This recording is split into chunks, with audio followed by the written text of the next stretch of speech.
Welcome to this week in the world of wrestling. Welcome to TWitWoW, the best wrestling podcast made for wrestling fans, by wrestling fans, on the web today. I'm John, that's my cohort in commentary, Ashton, and this is our Ring of Honor review.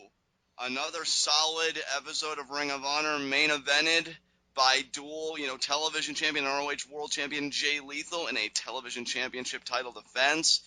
Very enjoyable. Some solid matches, throughout the show. And again, for ROH, another stellar hour of programming. Ashton, what did you think of it?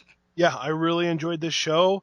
I think that ROH is going to be kind of like the NXT, where we never really have any problems with it. It's just consistent, but then again, I don't think it'll ever quite reach the heights that Lucha Underground can get to us. Yeah, I would have to agree with that, but again, it's like, we've been saying, I think it's just because Lucha Underground is such a different aesthetic and feel. Yeah. And ROH, it does in its own right, but, in different ways, so it really is like apples and oranges, but for what ROH is, I mean, again, you and I have talked about this before, fans are a part of a really great age of pro wrestling where there are so many alternatives out there, to the Raw, to, everything, so... Yeah. Honestly, here's my thing. It's gotten to the point for me, and I don't mean to be like, critical or anything like that, but if people are complaining about WWE and really not thinking that there's anything better, well, you're not looking hard enough. Like, it's everywhere. You know? That's my thing too, is that like if you make a spectrum in the wrestling world ranging from all the way on the left being storytelling and then all the way on the right being just pure wrestling, like all the way on the left would be I guess Lucha Underground, honestly. I mean, they focus some wrestling too, but I don't think anybody is more storytelling focused than Lucha Underground. Would you agree with that? I would absolutely agree with that. Maybe not even all the way left, because their wrestling is still so great. So maybe they're just like halfway between the center and far left. But then like you have like all the way on the right would be PWG, because they have literally no promos. Well, not literally none, but basically no promos or storylines. They're just matches, and they let the matches tell the stories. But then, like, right to the left from PWG would be ROH. And then, like, a little bit further down than that, I would say would be, like, New Japan. And WWE is kind of somewhere in the middle, leaning towards the storytelling, even though they're not that great at it. Yeah, I would completely agree with that analysis, and there's really nothing more for me to say on that end. But yeah, guys, if you're really dissatisfied with WWE, especially the Raw product, the internet is your friend, and I say that with all the kindness in the world. Like, I am so And that's happy. my thing too, is like, if you're not a fan of storytelling or in-ring action, you're not a wrestling fan. Right. Because that's what wrestling is. Wrestling is telling a story in the ring. So, like, in and out of the ring. So I can't even just say in the ring. But at its core, it's storytelling.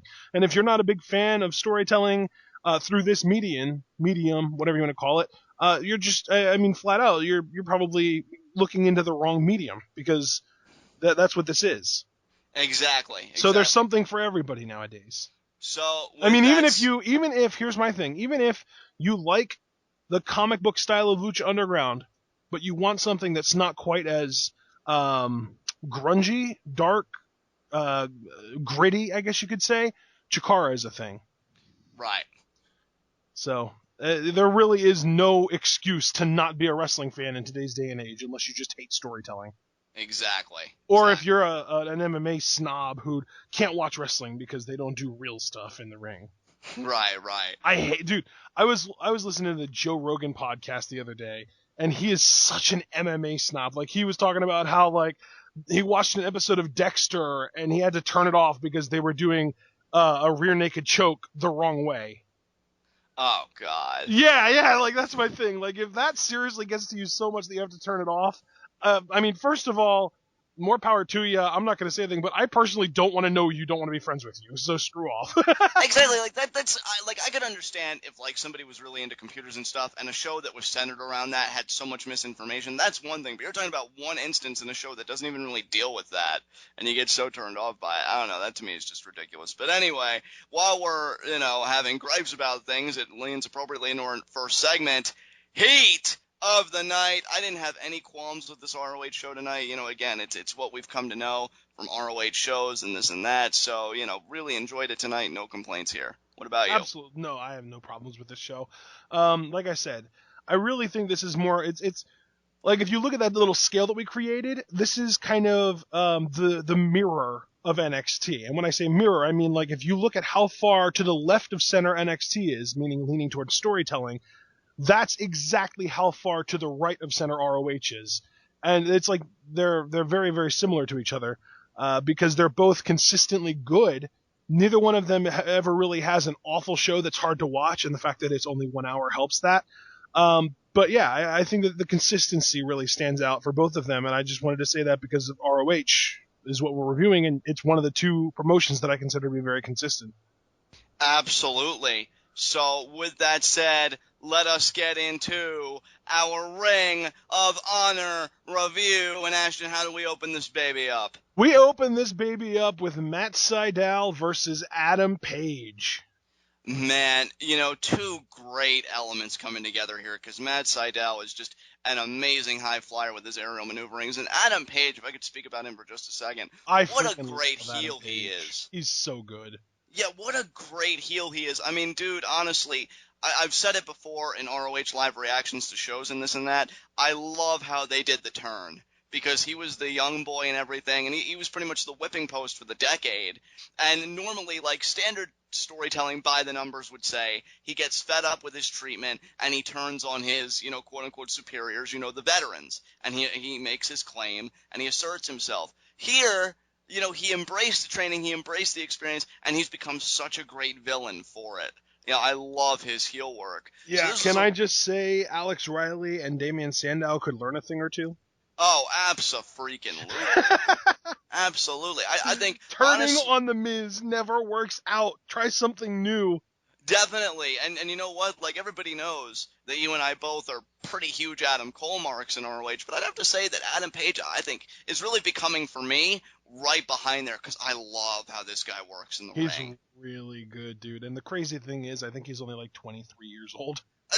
See, that's what I love about wrestling. We were talking about, like, the things that we hate just, in the earlier segment, because that's what it's all about. Yeah, I just looked it up. 23 years old. He's going to be 24 in 2 weeks, but still, he's so young and he's so good.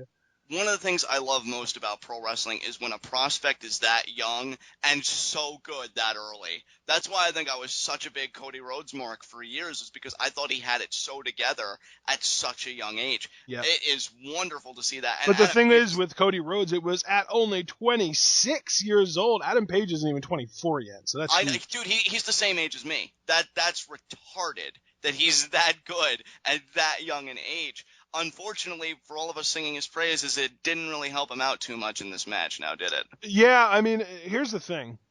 I think that when we were first starting out TWitWoW, when we were both kind of more, I guess the word would be picky, or maybe even selfish, where we would make random things heats of the night just because something didn't happen that we wanted to happen, or just because somebody won that shouldn't have won, I probably would have made this a heat of the night. Because I absolutely love Adam Page, and Matt Sydal is an amazing in-ring worker, but I don't think he has an exclusive ROH contract, and he works the shows pretty regularly, but I have to wonder how long that's going to last. Right, absolutely, and I feel like with any promotion, build your brand. I mean, one of the biggest things that TNA got harped on for years was that you're putting your championship and you're building these major angles around the WWE. You could call them rejects, washouts, whatever. And, it's cool that ROH can use a talent like Sydal, with his kind of contract status and everything else. But to me, he should always be more of an enhancement talent. And if you're going to build him up, it should only be so they could give greater credence to whichever champion he's challenging down the line. Yeah, well, and on top of that, I think that as far as Sydal goes, if you want him to win a match, have him win a match. I mean, it's ROH. You are literally the line between a mainstream promotion and an independent promotion. Like, there is so much debate as to which one they are. I don't even want to pick a side because it's so heavily contested. And the fact that they couldn't just get a random independent talent to come in to job to Matt Sydal to build him up to eventually lose to Adam Page. I don't really understand that. But my thing is, the reason that I don't really have a ton of problems with this is because of the post-match. Right. Because, Adam Page and I think it was, BJ Whitmer, put in the boots to Sydal. So, they get a little bit of that heat back. No, not even just that, dude. I don't know if you were watching this part. I know you had a phone call, so you might not have seen this one. After the match, yeah, BJ Whitmer and Colby Corino and Adam Page kind of triple teamed Matt Sydal, but then ACH came out and they beat down him, and BJ Whitmer held him in just a rear headlock that he had grapevined from behind and forced him to watch as Adam Page nailed Matt Sydal with a backdrop driver into a pile of steel chairs. Yeah, absolutely beautiful. Again, it's getting that heat and making ACH watch it. Like, it makes it so personal because I know that ACH and, Adam Page have had their issues. And Adam Page even said the week prior, ACH, I want you to watch what I do to Matt Sydal because he knew the kind of friendship that they have. And the idea that they raise the stakes like that, first of all, it makes for a compelling program, which is obvious. It's not just to buy the numbers like who's the better wrestler kind of feud. You have that personal element. But B, it's so great for Adam Page because my thing is, even though Jay Lethal's the current champion, you want that fresh blood for whatever babyface eventually takes it off of him. And I think Adam Page would be amazing in that role with the trajectory that he's on. I just love this character progression of Page. I think he's somebody that by the end of the year and definitely all of 2016, keep your eye out on Adam Page because he is one hell of a prospect. Yeah, he is so talented, so good, great psychology, just awesome. Absolutely. And I don't know how many people actually call it the backdrop driver. I just call it that because if you give somebody a backdrop and then you just happen to catch them by the legs as they're going down and then land on your knees, that's exactly what you just did. It was what Adam Page did. But another thing that he does in pretty much every match, I don't know if it's literally every match, but it seems to be a pretty consistent signature move of his, the rolling springboard lariat. Yes. And I don't mean rolling like Chris Hero, like he does a spin 360 degrees and then hits you. I mean rolling as in like he literally tumbles. And then like it's almost like a springboard honor roll, like what Xavier Woods does in WWE. It's almost like that, but way cooler because Adam Page is just amazing. Yeah, he's so good, dude. I could sing his praises all podcast, but I know that we don't have enough time for that. So it's unfortunate that Sydal got the win, but it's great that Adam Page got that momentum back post-match. Yeah. So... that's the thing, though, is what I really am enjoying about ROH these 2 weeks that we've been watching it consistently so far. They have more promos than I remember because the last time that I consistently watched them was in like 2011, 2012, right before they went to Sinclair when they were still on HDNet and right as they were transitioning to Sinclair. And they maybe had one promo on a show on any given week. And now we've got a promo. Then just looking at this week, we've got a promo. We've got a couple of post-match shenanigan beatdowns. And we had this, what we would eventually get to, the Inside ROH with Mandy Leon, which I guess is a weekly thing, which I really enjoy. So we'll get to that eventually. But for now, we had a Veda Scott promo, which I did not expect to see. And this was actually really good. I didn't know Veda Scott was this good. Oh, yeah, dude. I mean, I've actually seen several YouTube clips of her when she would work for, like, other promotions, and she's actually a pretty good talker. She didn't do much talking in Force 1, because we had her there briefly as well. I think she was more just trying to be a competitor, and I can't really ever remember her cutting a promo there. But yeah, if you go on YouTube and you look up other feds that she's worked for, she would cut promos about matches that were upcoming or rivalries that she was in. And I love her style, how she approaches it. Sometimes she could be really serious. Other times, I guess it depends on what alignment she is. Dude, she was full on bitch mode in this one. Yeah, dude. Well, I mean, that's how we've really come to expect, because when you see her mannerisms when she used to be, with Moose, she would always stop him from abiding by the code of honor and doing this, doing that. Even with, R.D. Evans. R.D. Evans, my boy, who I haven't seen in forever. I don't know what's going on with him. He might be done with ROH and only working for Chikara now. Oh, well, that's fair enough. God, I love that gimmick, though. Marchie Archie. Yeah, she was always like heavily involved and obnoxious. So it's great that she brings that tone to this promo here as well. Yeah, she says, Moose, you tried at the NFL and failed, and now you've tried to be a wrestler, and Cedric Alexander will make sure that you fail. It was really good, and I think her closing line was, let me see if I can remember it, because it was really good, and I'm gonna botch it, but if you can, go back and try and find it, because this is a really good promo. But I think her closing line was something like, Cedric Alexander doesn't, or no, I don't care, and I don't want anything to do with whatever the next thing is that you try and fail to do. Beautiful. It was so good. Yeah. And I love it too, because with this pairing of Cedric and Veda Scott, let's not forget, and I know ROH, isn't like WWE. They're not trying to insult our intelligence, but I'm just saying, let's not forget that it was coming off the heels of Cedric just keeps losing and losing and losing. And she protects her client, and she makes him seem like a big deal by saying he's going to be the one to bring about your failure because you have a track record of failures yourself. Yep. And I know Cedric's going to be the one to step up and put the nail in that coffin. I think, I was excited about this pairing when we saw it unfold on our last ROH Live Reactions. I believe this all went down best in the world. Yep. And this definitely validates that confidence, because I think these two can do great things together. I'm not going to commit hyperbole and be like, oh, main event scene, this and that, because we don't know.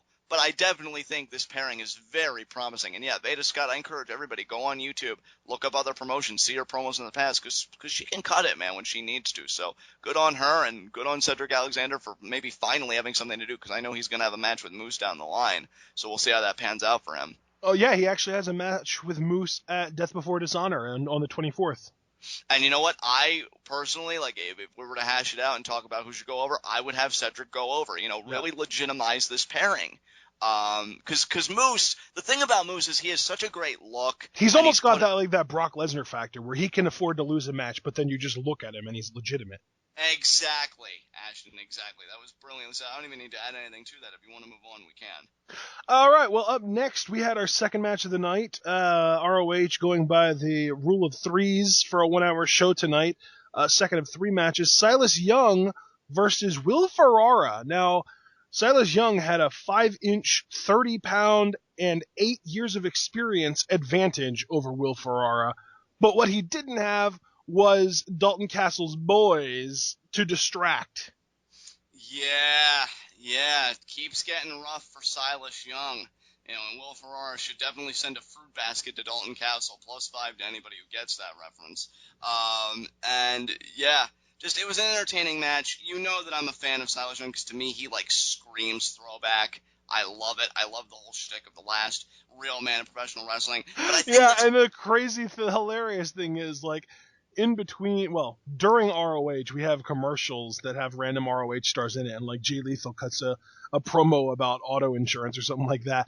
Silas Young's commercial is for a prostate pill. The one guy in ROH that literally looks like he's got a log up his ass, and he's got the prostate pill commercial. It seems like such a perfect fit. And yeah, I love Silas Young, but he got caught here. And I think, this whole thing with Dalton Castle, it lends itself, again, a sort of comedic element, but it's not like that elementary, like poopy joke kind of humor that WWE would do with, say, El Torito or Hornswoggle. I just think there's a certain comedy in the guy that calls himself the last real man in pro wrestling losing to a guy the flamboyance of Dalton Castle and still being messed with here. The fact that this guy, who's completely antithetical to everything Silas Young stands for, is in his freaking head. And I love it, dude. It's so basic, so simple, and yet that's what makes it so effective.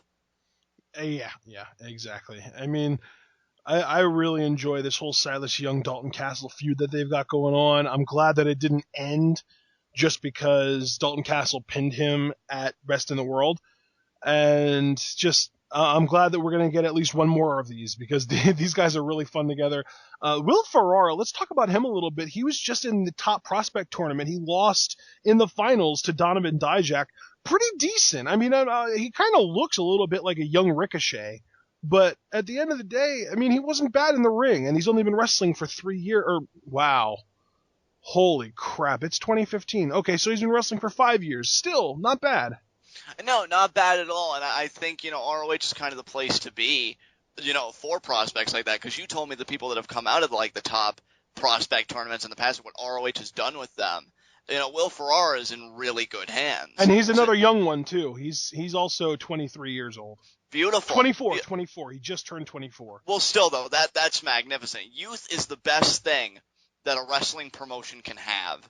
Because, I get that legitimacy that's usually reserved for like the older guys, the veterans, this and that, but your young talent is going to carry the company forward. They're going to find a pulse with Will Ferrara, and he definitely looked good here, and whatever he does in the future, I'd be excited for. I'm excited about any new prospect, in Ring of Honor because, I know what that promotion's about, and I think it's just great experience for anybody that wants to come through the door and maybe even become a part, like a devoted part of the promotion. So, yeah, definitely keep an eye on Will Ferrara. It seems interesting. Yeah, absolutely. All right. Up next, and I'm glad that we got to this because I actually wanted to talk to you about this earlier. The Inside ROH segment with Mandy Leone. We got a recap of this whole Moose, Veda Scott, Cedric Alexander storyline, and as it turns out, I believe Cedric Alexander, I don't know if he was the first person to hand Moose a loss, but he was one of the very few. Right. And it was because of Veda Scott, but it was supposed to be a mistake because she slid that wrench that Cedric Alexander has been using ever since in to Moose for Moose to use. But Alexander got it and used it and beat Moose with it. Very clever storytelling here, kind of bringing it full circle. Yeah, and they said that after that, Caprice Coleman was trying to sort of help Cedric Alexander out, trying to kind of bring him back to the light side, I guess you could say, and decided that they should team up again, and that's what led to their dismantling at the hands of War Machine, and eventually Cedric Alexander's heel turn. I love the cohesion of everything, because Yeah. it brings all the pieces into focus, and you see the final picture. Because, I know Caprice Coleman, when we were watching Best in the World, seemed so disappointed in Cedric Alexander. Cedric Alexander was just fed up with Caprice Coleman. Like, they got dominated by, what was that team's name? I forget, but, pretty much they got squashed. And, yeah, Cedric was just like, I'm done with this. It's over. Like, and I was surprised he didn't use the wrench on him. But I think that made it all the more poignant because it's like, I'm not going to attack you. I'm saving that for later. And, yeah, he lays Moose out. It's great. Yeah. Again, I'm really a big fan of this pairing. Their rematch at Death Before Dishonor, at least this time with Veda Scott on the other team. Again, I really hope they go over because, as you just said, Moose is kind of like that Brock Lesnar. He can take the loss on the chin. Cedric, I think, really needs this one if we're going to start establishing him as a somewhat credible heel. So, Well, yeah, and plus he's on such a losing streak, too. Exactly. Like, you need to do some reparation on that stat. Exactly, because Cedric Alexander went from somebody that I really thought was going to be in the world title picture Most to now he's did. in this. Yeah, to being in this storyline. That's not necessarily a bad thing because I think Ring of Honor at least is trying to dig themselves out of a hole that they may have made deliberately. We never know what the final plan is for a certain character until it's really executed. But yeah, I really do hope those guys get the W because again, I'm just fascinated by this pairing and what it can do. Absolutely. All right, now we move on to our main event of the evening. Jay Lethal, Mark Briscoe, Television Championship, Roddy Strong on commentary, Truth Martini at ringside. And I would love to say that this was a 5-star classic, but this was a shenanigan-laden match. Oh, yeah. Everybody was everywhere. I mean, my boy Truth Martini at one point tried providing a distraction, and ODB comes from behind and, pulls him off the apron. Then Jay Briscoe gets involved at one point. He imposes his will. And, through all the chaos, though, and calamity, Jay Lethal does, kind of capitalize, and he continues to prove himself to be such an opportunistic champion. I love it. Yeah, absolutely. Just for kind of a rundown for those of you that either didn't watch ROH or somehow missed this segment, Truth Martini did at one point, obviously, he is Truth Martini, try to interfere. ODB comes out and neutralizes him. But then Jay Diesel, one of the members of the House of Truth, it's Jay Lethal, Jay Diesel, and Donovan Dijak. Jay Diesel comes out, tries to interfere, but he gets his butt whooped by Mark Briscoe without landing a single offensive maneuver. And it's a good thing, too, because it was in the ring, so it would have led to a DQ. I will point out that Jay Lethal managed to kick out of a froggy bow, which is really Mark Briscoe's finisher. So that was huge for legitimizing Lethal, as if we needed it. But then Donovan Dijak does end up getting involved, and Jay Briscoe comes out to neutralize him. But then Jay Diesel comes back and hits Mark Briscoe with a low blow, which Jay Lethal capitalizes on with a lethal injection for the 3 count.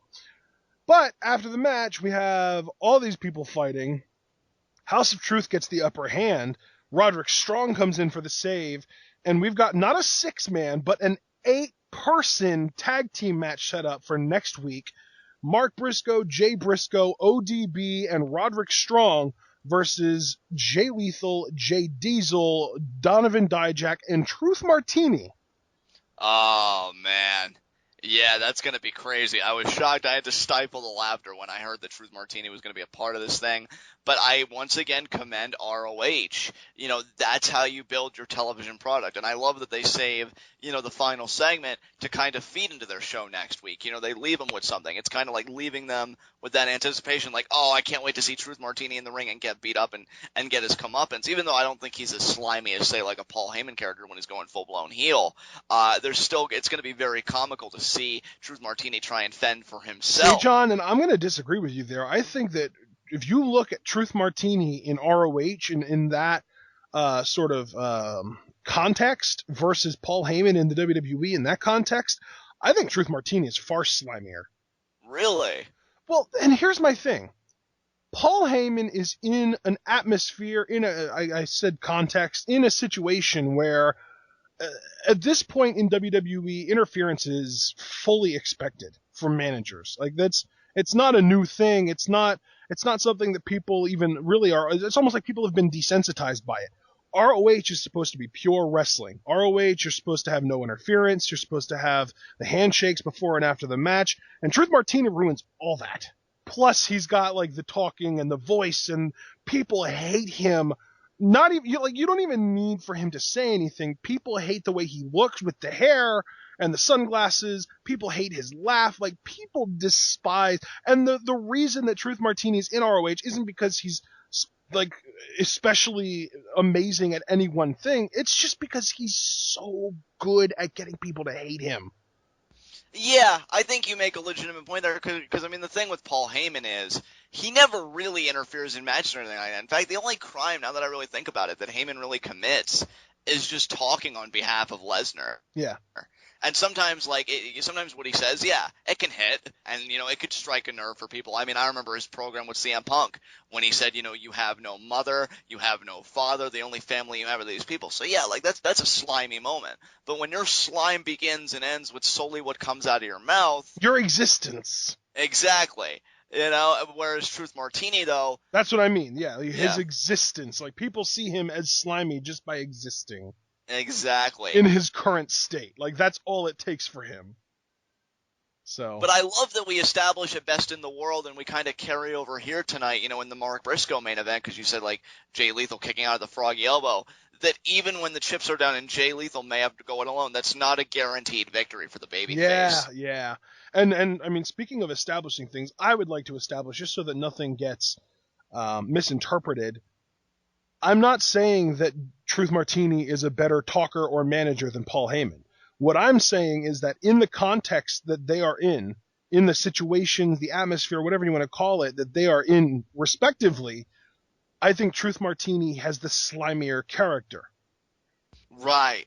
So, right. Just wanted to clear that up before people jump on my dick talking about, oh my God, I can't believe you said Truth Martini's better than Paul Heyman. Paul Heyman's a Hall of Famer. Truth Martini's just some scrub. No, that's not what I'm saying. Dissenting opinion. Get him. Yeah, welcome to the YouTube comments section. Although, you know what I will say?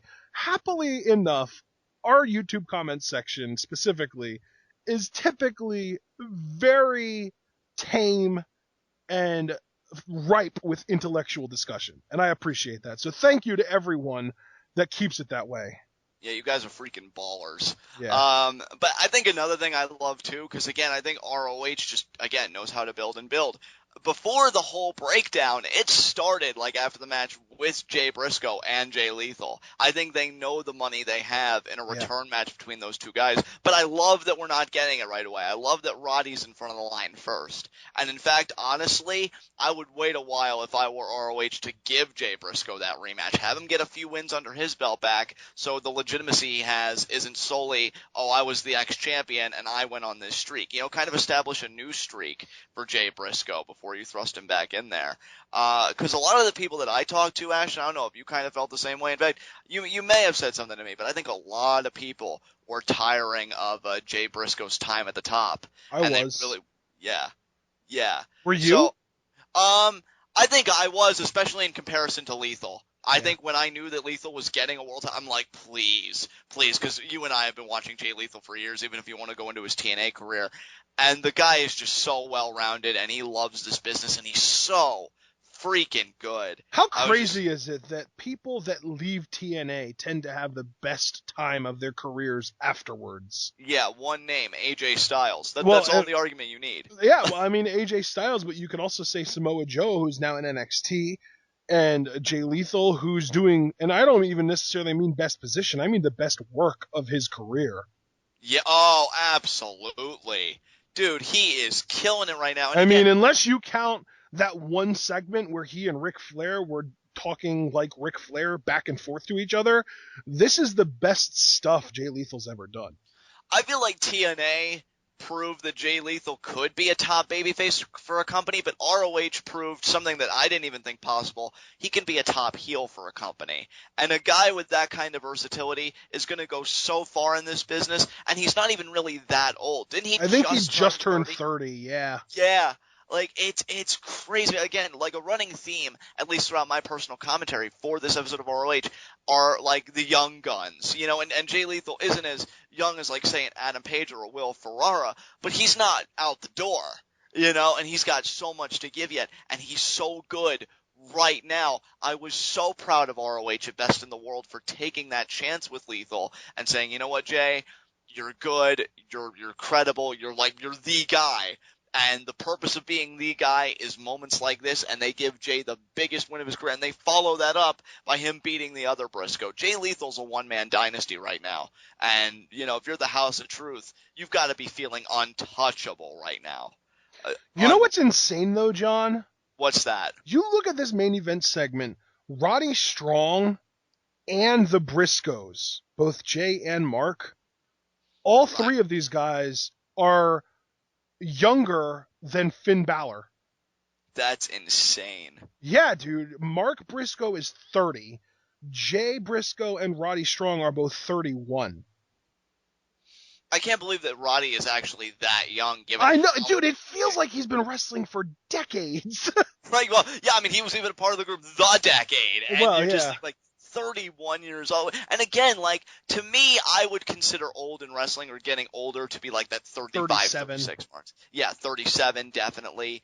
I don't even necessarily think that would be getting old. I would say that's like, I would say peak, 30, like 35 to 37 is prime. After 37 is like declining prime. When you hit 40, I think there's a little bit of a wall at 40.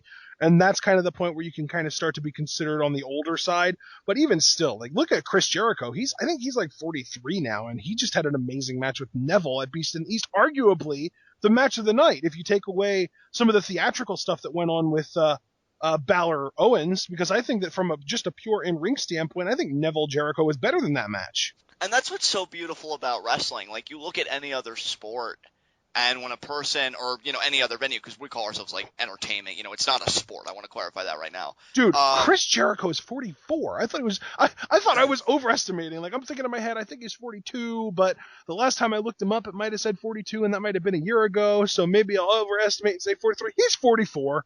Yeah, but see, that's what I love about, you know, pro wrestling, is that, like, in any other venue of entertainment, you know, UFC, football, whatever, when you're old, there's not really much you can do to, you know, buy yourself a little bit more time. Well, and that's, get that rush one less time. That's a big difference too, is that in I'm going to get crucified for this too, in actual competitive sports, you look at football, basketball, baseball, specifically contact sports, football, mostly football, but also, I mean, basketball's not technically supposed to be a contact sport, but when you got 7-foot tall guys running around, there's bound to be contact somewhere. But still, 30, when you hit 30 in pro football, you're basically considered yesterday's news. Like at 30 years old, there are 33-year-old. I remember a few years ago, there was a 33-year-old guard who was one of the top 5 guards in the NFL, and nobody signed him when he hit free agency. He ended up retiring at 33 because nobody wanted him because he was quote unquote old, even though like if he would have transitioned to wrestling, he would have been just hitting his prime. Right. Like how it's crazy to think about the way sports work versus the way wrestling works. And if you take care of your body in wrestling, I mean, look at Sting. Sure, he's been wrestling a lighter schedule for a while, but he is going on 60. I think he's at least 50 something.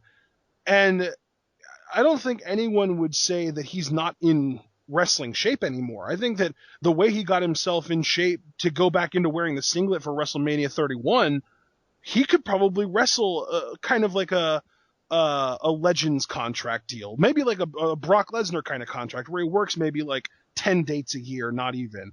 I think that at Sting's age, I still think he could do that. And there are some guys that I still think could do that, but it's one of those things where it's in wrestling, you don't really retire because you're too old.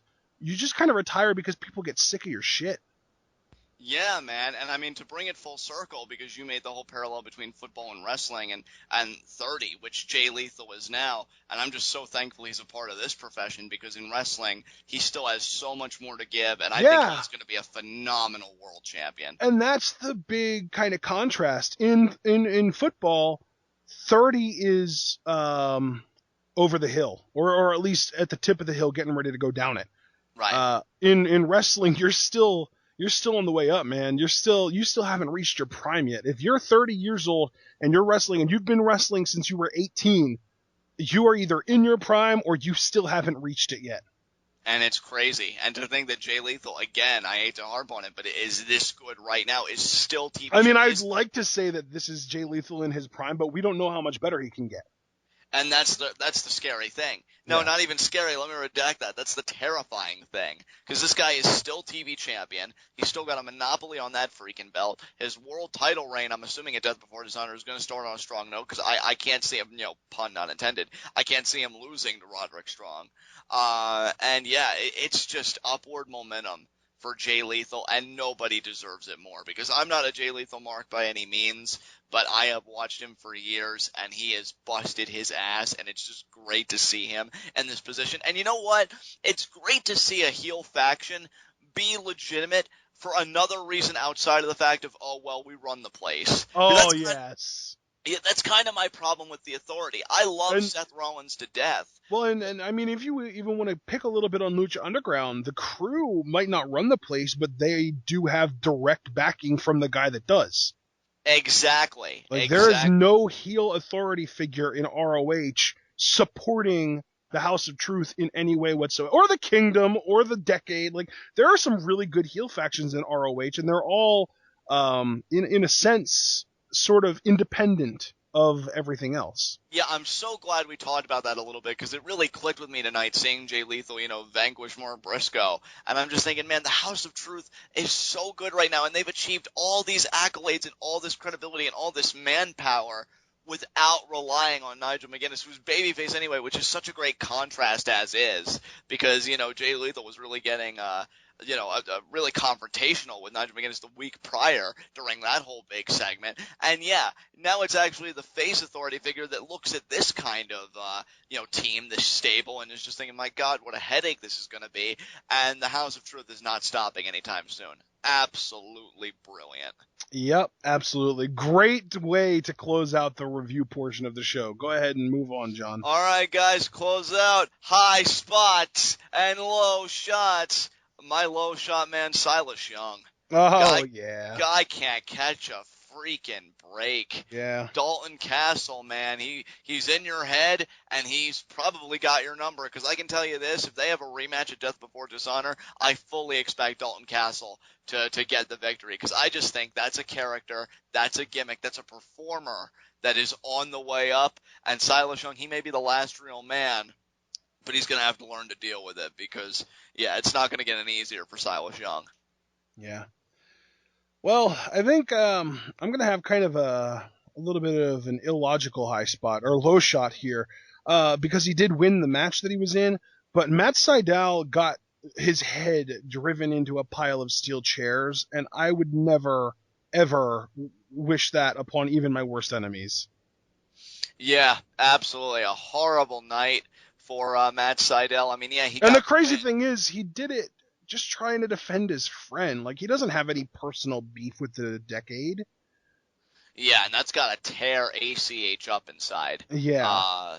And, you know, I think it brings some questions. I mean, maybe Matt Sydal will feel jaded towards ACH. I mean, there are so many ways a story like this can go. I mean, I was almost going to give ACH my low shot, but he didn't get his head driven through steel chairs. Exactly. He just watched. Your suffering is only emotional. Put a Band-Aid on it and get back in there. But yeah. Like, if you have a problem with what just happened, go see a shrink. Matt Sydal needs to go see a doctor. Yeah, this is the one time that the whole stretcher neck brace cliche is entirely appropriate. Yeah. So, yeah, I completely agree with your low shot. My high spot, and I can't believe this is probably the first time this has happened in a long while. Second straight week, Jay Lethal. I got to give it to him again this week. I'm sorry, guys. I don't want to be repetitive, and I promise you, hopefully next week, Jay Lethal won't be my high spot, but I got to give it to the guy that I was most impressed with and had a great night. This guy, again, is a one-man dynasty, and he's balancing the empire of the House of Truth on his back. Had a title defense tonight because one thing I love in wrestling, they make championships equate to power. If you've got a championship, you've got influence. You don't want to lose that influence. I've really never liked that. I've always been more of a fan of the idea that a championship just means that you get paid more. Because when you try and equate it with power, like, how the hell does that even work? How does having a championship make you any more powerful than anybody else? I think the only way I can see it working is actually in the case that ROH has worked out, because the authority here is Nigel McGuinness, who is babyface. And, like, if he ever tries to really strong-arm the House of Truth, they can always remind him, hey, we've got your championships, and we could, walk out or pretty much, like, pull a CM Punk. Right. So maybe in a way you can get away with it, but then again, I mean... Maybe not so much power as leverage. Yeah, leverage I think is a better term, Ashton. We can go with that. Yeah, I think I just prefer it when they use the money excuse, because that's like everybody wants to make more money. That makes sense to me. Like, and that also kind of makes it make more sense why there are some like lower to mid card guys that don't really concern themselves with the championships as much, because maybe they're just happy making what they already are. You know what I mean? Absolutely. But regardless, Jay Lethal had to go in there, defend one half of, again, we'll use the term leverage, in the TV championship, and he came out victorious. That's going to be the most intriguing thing about Jay Lethal, competing twice or just competing on all these shows, defending the title separately, is when is he going to lose both of them? When is he going to lose his first one? Which one is that going to be? And then when is he going to lose his second championship? And tonight, I'm going to throw out some predictions. Okay. I predict he is going to lose the television title within 6 months to Adam Cole. Awesome. And speaking of Adam Cole, as you all know, in any given week, Adam Cole is my high spot. But my secondary high spot, because we established that last week, my secondary high spot this week, I'm going to make it really simple, and I'm just going to go with the Decade, because... man, I'll tell you what, I don't know if you paid any attention to commentary tonight, but I have never seen Steve Corino as shook up as he was watching his son take a shot from Matt Sydal for Adam Page, because Page did use him as a human shield. And then as he was throwing chairs in the ring for Adam Page to put Matt Sydal's head into, Corino was absolutely freaking out. So, you want to talk about leverage? The Decade has gotten inside the head of one of the commentators, and they pretty much emotionally scarred ACH, and they physically scarred Matt Sydal. So, I was so quick to bequeath the title of best faction to the House of Truth, and I think they still manage it by a narrow margin. But I'll be damned. Well, they've got the gold. Exactly, but I'll be damned though if the Decade isn't nipping at their heels though. Because gold is one thing, but emotional and psychological warfare is another. And between, making Steve Corino just be beside himself, which, by the way, another excellent episode of ROH commentary, and the commentary in that particular segment furthered the story, which is what they're supposed to do. So, wonderful job. Imagine that. I know, right? Somebody called JBL, Margo. So they're destroying Steve Corino. They destroyed ACH again on the emotional level. They really, literally destroyed Matt Sydal. Yeah. The Decade does not give a crap, and I love it. I love, again, that they went the opposite route and that Adam Page is just this vicious human being.